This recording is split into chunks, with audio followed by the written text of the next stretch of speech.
রবের দরবারে দাঁড়িয়ে অন্তর, ব্রেইনে, মনে, শরীরে এমন শান্তি আমি অনুভব করি, পৃথিবীর কোনো কাজে এই শান্তি নাই যেটা রবের দরবারে নামাজের মধ্যে শান্তি পাওয়া যায়। সুবহানাল্লাহ। আমি যখন নামাজে দাঁড়াই, শয়তান ডিস্টার্ব করে, হাজার কিছু মনে এনে দেয়, হাজার ভাবনায় আমার মন চলে যায়, কিন্তু আমি তারপরও রবের সন্তুষ্টির জন্য আমি নামাজে দাঁড়িয়ে থাকি। অনেক সময় আমার সূরা ভুল হয়ে যায়, আয়াত ভুল হয়ে যায়। অনেক সময় তো এমনও হয় 2 রাকাত পড়ছি কিনা 3 রাকাত পড়ছি, এই টেনশনের মধ্যেও চলে যায়। অনেক সময় এমনও হয় নামাজ পড়া অবস্থায় ওযু কি আছে না নাই, ভেঙে গিয়েছে মনে হয়, এই টেনশনও পড়ে যায়। কত রকমের ডিস্টার্ব হয়, কিন্তু প্রত্যেকটা ডিস্টার্ব আমার ভালো লাগে, প্রত্যেকটা জ্বালা আমার ভালো লাগে, প্রত্যেকটা বাঁধা আমার ভালো লাগে।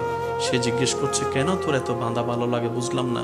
বলে যে প্রেমের মধ্যে বাঁধা নাই সেই প্রেম কখনো জমে না, যে প্রেমের মধ্যে কখনো বাঁধা হয় না সে প্রেমের মধ্যে আকর্ষণ বাড়ে না।